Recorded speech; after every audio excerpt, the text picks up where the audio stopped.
finished 10 books in July across 4 different genres. As always, I'll group these short reviews by genre below and have chapters if you want to skip around, and I have my Book of the Month last, although there were several finalists for Book of the Month this month. Let's start with a memoir. So the musical term counterpoint refers to the way that a composer takes different musical lines and weaves them together. So much like a composer, the author Philip Kennicott in his memoir, A Memoir of Bach and Morning, called Counterpoints, he weaves together a lot of different story elements that pretty much worked very well throughout this. He weaves in what this basic story is about. Kennicott was grieving the death of his mother and decided to do something tangible about it to help him get through the grief. And what he decided to do, as a lifelong, fairly accomplished pianist, he decided to learn Bach's Goldberg Variations, which is a major piece for the keyboard if you don't know that work. So a lot of the story is him dealing with the grief. A lot of the story is him learning this piece of music. So those are kind of 2 different plot threads that are weaved into this story. Additionally, thematically, he talks about how, as he's in mourning, how he is realizing that he really never understood his mother. And there are a lot of flashbacks, which is another kind of story thread that's weaved into here. And additionally, he tells you a little bit about Bach. He analyzes the Goldberg Variations as well. And all of these things kind of weave together. It isn't like he jumps back and forth. He does a really great job of just kind of integrating all of these stories within one another.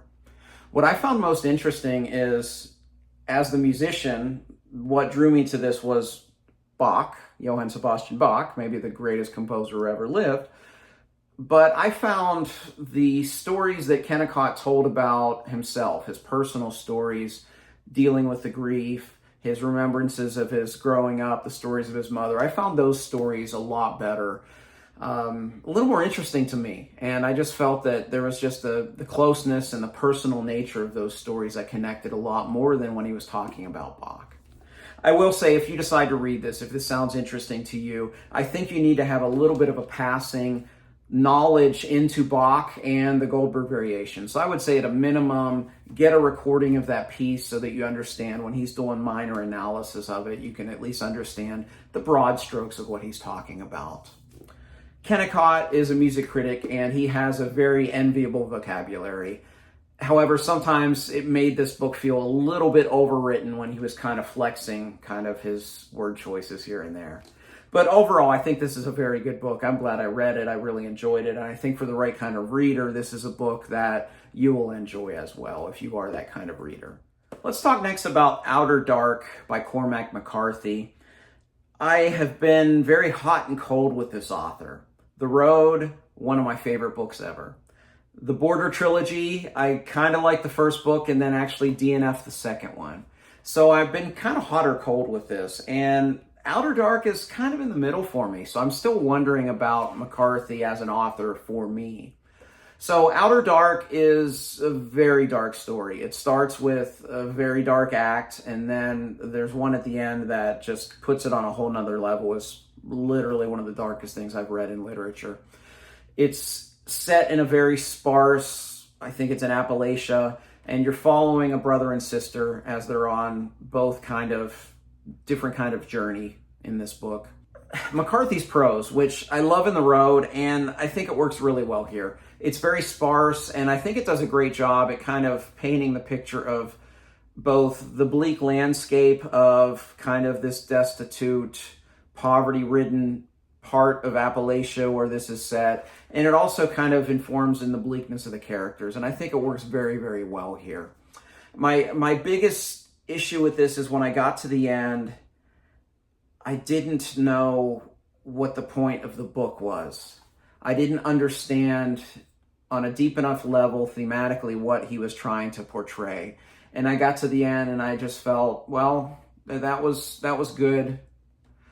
I didn't love it. I didn't hate it. I appreciated a lot of the scenes. It's very, very dark. If you don't like dark, ignore this book and skip this book. But even weeks later, as I still think about this book, I just didn't understand the inherent purpose of this story and what he was trying to tell. So I wouldn't say it's a hit or a miss for me. It's kind of right in the middle. For me, the jury's still out with McCarthy. I still want to read Blood Meridian. I have a feeling that one might work for me, or maybe it'll just informed me that The Road is the only one of his books that I'm going to enjoy. But Outer Dark, I liked, didn't love. If you've read it, this is probably the one I'd love to hear the most comments about, because I feel that I didn't quite grasp what he was going for. But Outer Dark by Cormac McCarthy, it's a quick read, dark read, might be for you, wasn't totally for me. Next two books are two works of crime fiction by the same author, Dennis Lehane, and the first one I finished this month was Mystic River. And this was a reread. Both of these books are actually rereads. And after finishing all of Lehane's works last month or the month before, as I thought back, this I thought was one of the strongest works by this author, and it was reinforced when I read this. Mystic River starts off with three 11-year-old boys kind of playing in the street. One of them is abducted. And although he's returned a few days later, that act just permeates and influences the lives of these three boys, as the rest of the story is set 25 years later, when one of the boys, now a grown man, his daughter, has disappeared. And another one of the boys is a police officer with a somewhat troubled past who is the prime investigator. And we see how these two lives are interwoven with the third story.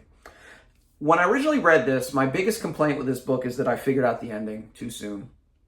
And I think that's still the case. There was some discussion on Alan's Discord about this book, and that seemed to be kind of common. But even despite that, going in, rereading this, I was able to just appreciate kind of the depth of this. And the one thing I think about Mystic River, of all of Lehane's works, I think this might be his best character work.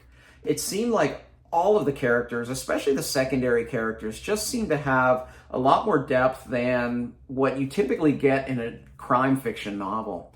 And I just felt that that was just so superbly done. Additionally, his elegant but straightforward prose is on display here. And I just really think this is just one of the finest crime novels of probably the last 20 or 30 years. It's that strong of a book, even if you figure out the ending early, like I did and a lot of you might.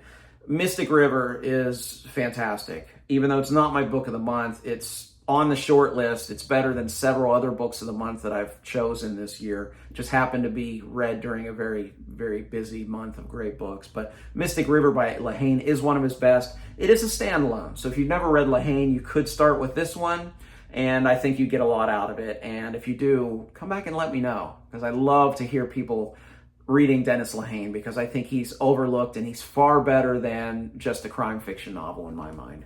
So the second Lehane reread this month was Darkness Take by Hand, and this is his second novel, so it was written well before Mystic River, and this is the second book in his Kenzie and Gennaro mystery series, which ended up being 6 books.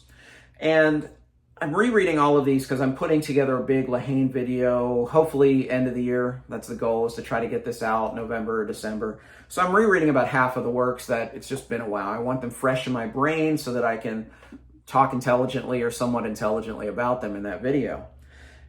One thing I'm going to talk about in that video is Lehane kind of as a spectrum writes on a very literary side of crime fiction, and he writes also on the very crime thriller, airport thriller, popcorn thriller side of things. And he's great at both of them, as evidenced by these 2 books. Mystic River is more on the literary side. Darkness Take My Hand is a straightforward crime thriller. It's very good. It's very well plotted. My biggest complaint with this book is probably the things that make it very popular for readers of crime thrillers. It's a little over the top. It's a little hyperbolic. There are some scenes that, although I would love to see them in a movie, in reading them, I just realized, yeah, that's a little step over the top. I think Lehane's at his best when he's just embracing the gritty realism of the crimes that he's discussing in his books. And I think this kind of pushed the envelope just a little bit there. But even so, this is a fantastic crime thriller. I recommend it to anybody. In the pantheon of Lehane, it's not one of his best, but it's somewhere in the middle. It's very, very good. So Darkness Take My Hand is more on the crime thriller side of Lehane, but it is very good, and it is one that I think you could probably jump in and read it if you haven't read Lehane, but maybe start with the first book in the Kenzie and Gennaro series first, A Drink Before the War. All right, on to the fantasy genre. Let's look at The Crimes of Rooker Flynn by A.R. Witham.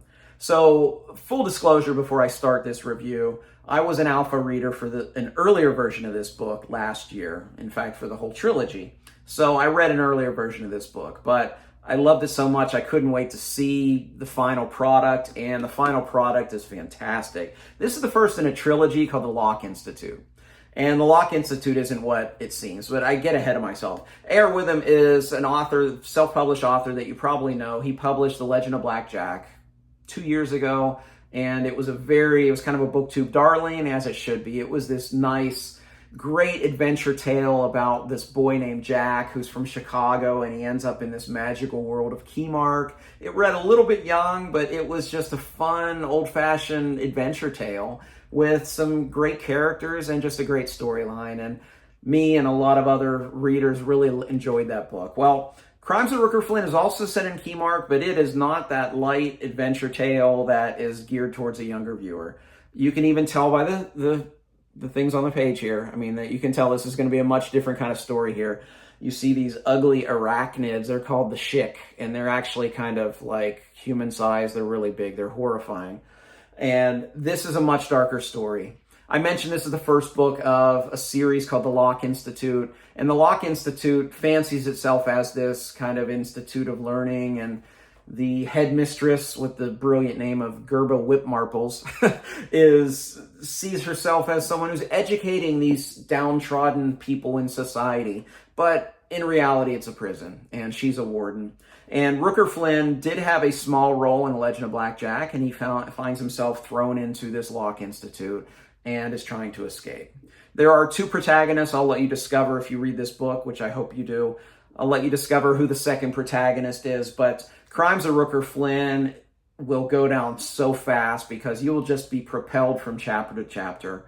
I think Witham's character work is superb in this book, and I like the darker tone. I like the more kind of adult reading experience of this one as compared to The Legend of Black Jack, and I think it's a great book.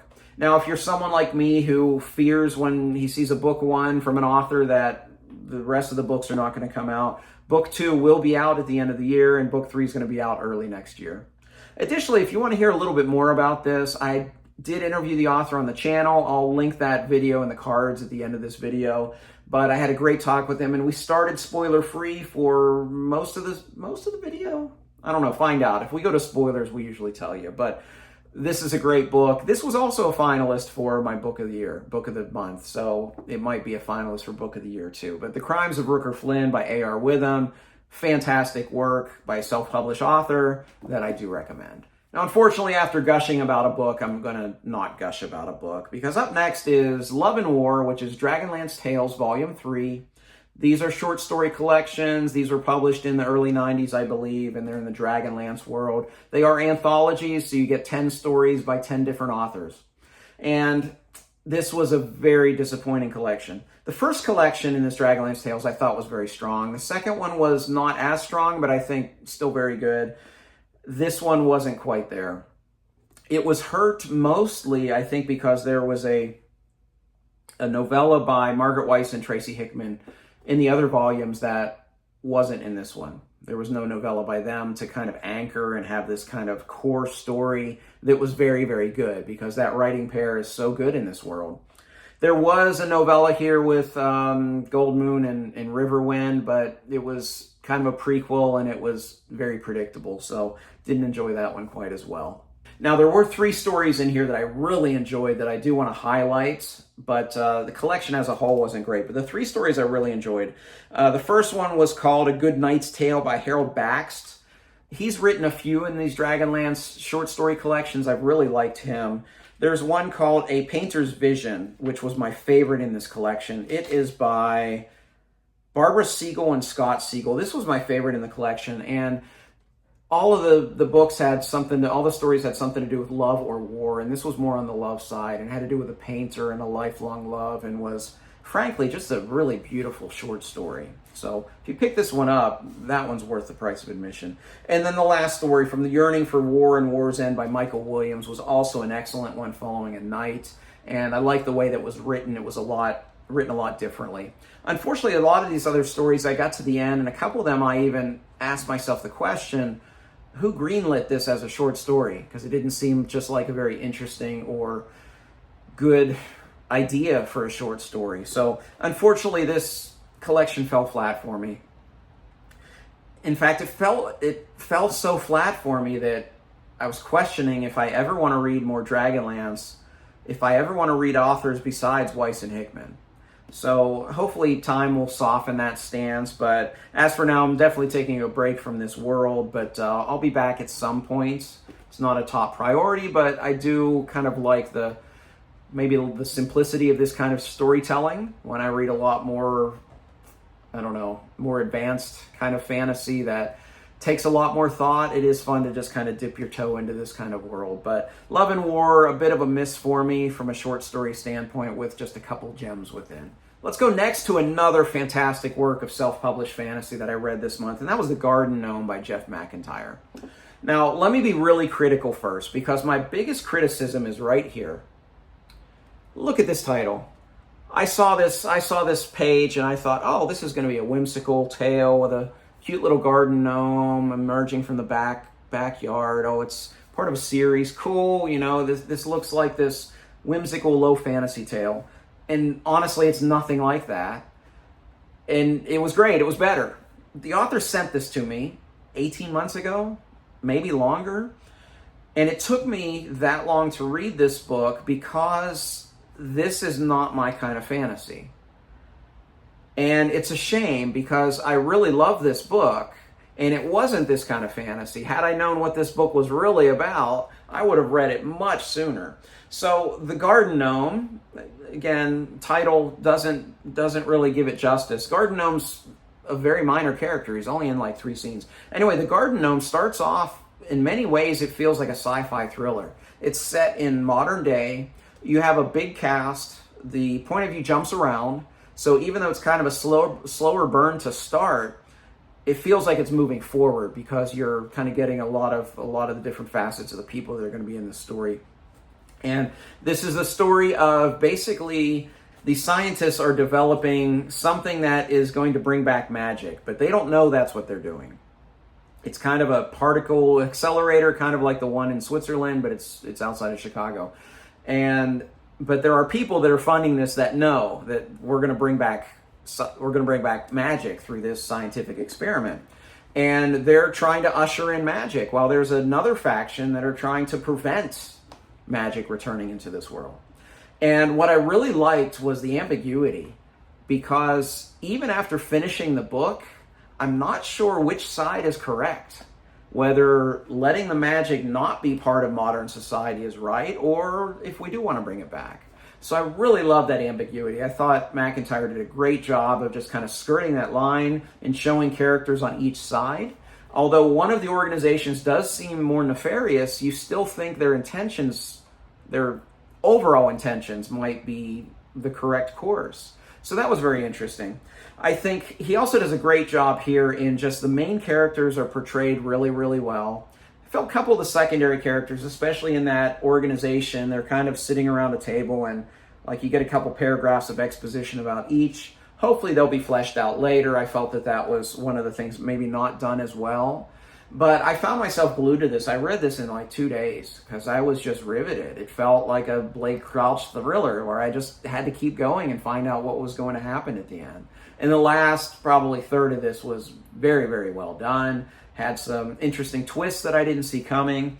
I did find one of the aspects of the final conflict maybe wrapped up a little too easily. But overall, I really can't wait to read the second book. And the author assures me he's in kind of one of his last edits, so maybe that'll be out in the next couple months or whatever. I'm not sure. But The Garden Gnome. Don't look at this. If you like kind of a sci-fi thriller that's a blending of science and fantasy with some really cool lore that gets thrown in the last 150 pages, I think it'll be great, and I think you'll enjoy this. So pick up The Garden Gnome by Jeff McIntyre. I read the final book in this omnibus, Conan the Victorious by Robert Jordan. So this makes 6 Conan novels that I've read now by Robert Jordan. I think Jordan is great at these. I think first of all, it's refreshing. Having been a big fan of The Wheel of Time, one of the things that Jordan is not the best at is maybe intricate plotting. or getting to the point quickly, and that's what he does so well in all 6 of these Conan novels. Some of them better than others. I think the last 2 in this second omnibus were the strongest, and the last one was the strongest of the 6. Again, Conan the Victorious, that's the one I'm talking about. Additionally, I think his writing style, which critics of Jordan say that Jordan's repetitive, Jordan maybe is overwritten at times, it works really well here. Because even if it is overwritten, what's not overwritten is a tight, fast-paced, well-plotted story that frankly just doesn't have the depth of a lot of fantasy that you would normally read. These are meant to be simple, sword and sorcery, easily digestible, read them in a weekend kind of fantasy. And he's superb at that, but his writing style, I think, elevates kind of the material itself to another level because he is so descriptive. The other thing I really like, just in the scope of all 6 of these books, is that one thing Jordan excels at in his descriptive writing is I think he's very good at bringing out just different cultures and what they look like and how they dress and things like that. And it seemed like all 6 of these novels were in a different part of the world. So it was great to see, even in this one, we were introduced to kind of a new continent and some new characters and some new cultures, and Jordan excels at that. So I really enjoyed this. Now, these will never be, I think, for anybody, like the best fantasy I've ever read. This is not probably ever going to be a book of the month, any of these. But for what they are, I think they're great. I think they're a great change of pace. I think it's refreshing after reading maybe a work of epic fantasy that gives you a lot of focus and you got to concentrate on every single word, that you can kind of breeze through one of these. But Conan the Victorious, another thing that's good is he kind of tones down the male gaze, which is a little too prevalent in a lot of these, but overall, I really enjoyed it. One more book that's not my book of the month, but was a finalist for book of the month, was Deadbeats by Jim Butcher, the 7th book in the Dresden Files. This is the book where finally everything kind of coalesced together. I really love the callbacks all the way to book 1. We had character, we had theme, we had world-building elements that all came together in this book 7, Deadbeat. And I thought it was superb. It's easily the best of the 7 books so far. I had been noticing and really enjoying kind of the layered approach that Butcher gave in just the world-building aspect. But I noticed that even with character, where you kind of see some of the characters come in and out of the story. So we do have a few characters that we've known before, and we get even further character development from them. And we get one really great new addition to the Harry Dresden universe that I really enjoyed.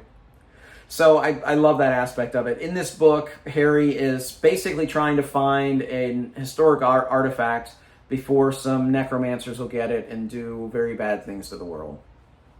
And the last half of this book flew by. And I'm not normally I want a fast-paced kind of book in my fantasy. I like the slow burn. I mean, Robin Hobb's my favorite. I love the slow burn fantasy. But the way that Butcher did this kind of very fast-paced, like last half breakneck speed so well, is he still had all these little moments of just great character beats, little moments of character growth, especially with Harry, that really made it feel just so much more meaningful than just hey, let's get to the end and get to the big conflict. And oh my goodness, the big conflict. There's a scene at the end where I was on a public bus and I cheered out loud because it was just so good and so amazing. I did a talk with Ben and Philip, Ben from BooksWithBenghisKahn and Philip Chase over on Philip's channel. And we started spoiler-free, so if you want to hear us talk about it, Ben's a big Butcher guru, and Philip and I are just at book 7 for the first time. So it was a great mixture of kind of a veteran helping the two new readers along the way in the Dresden Files. So if you want to check that out, I'll put that in the cards at the end of this video as well. But I really love Deadbeat. Again, another one that was really close to being my book of the month, and maybe it's even a short list for book of the year. I've read some just tremendous books the last 2 months. I don't know how I'm going to narrow that down at the end of the year, but I guess I have time. My book of the month is Memories of Ice by Steven Erikson. If you didn't see my vlog last week, this is like, where did this come from? Didn't you DNF that last year? Yeah, so just to summarize the vlog very quickly, because that was a long vlog. I DNF this last May. I was in a time of the year where I was very busy working like 14-hour days, and this is, in addition to very chunky, this is very dense. I have to read Malazan a lot more slowly than I read anything else. And I just didn't have the mental focus to be able to do that at the time. So I'm off most of July. I picked this up and love this book. I still had to read it very slowly. I still had to be very patient. I was reading in 1 hour chunks at a time, but the book, especially the last half of this book, is just remarkable. I think my vlog wasn't very good because I shot one of the vlog entries after finishing the book, and there was so much to process, and I had so many emotions going. I just had these moments where I was like staring off into space for like 5 seconds at a time, where, you know, on a video that's forever. But there's just so much in here, and I just so emotionally connected with this book. And I found that remarkable because Erikson does that in such a subtle manner. You start to connect to the characters in these stories in a very kind of a slow way that you don't really realize you're connected, and then something happens and wow. I also finally got to experience kind of the big, everyone talks about Erikson and his use of compassion, and several of the stories, how they were handled at the end of this were just, incredibly well done. Some of these character arcs and how they ended other people's character arcs. I mean, it was just a remarkable book. I'm still processing it. There's so much great in this. It's been great because I've been able to talk on the Fireside Discord. I've been able to talk in the comments section of that vlog. But overall, I'm back on board, really excited to continue the Malazan Book of the Fallen series. These books are dense, and I still think that I need to be careful when I read them so that I know I can read them slow and not be afraid to take 10 days to 2 weeks to finish a book. So House of Chains will be up probably in November, so if you were interested in that. But this was my book of the month, and it's amazing that a DNF ends up as a book of the month and potential book of the year. But Memories of Ice by Steven Erikson is my book of the month, July 2024. Well, that was my month. 10 books and some really great ones. I'd love to talk with you in the comment section below about any of these books. And I'd also love to hear what your best book in July was. Let me know that as well. If you'd like this video, please like and subscribe. You can also find me on Twitter, Goodreads, and the Fireside Discord. I'd love to interact with you there. As always, thank you for watching. Till next time, goodbye.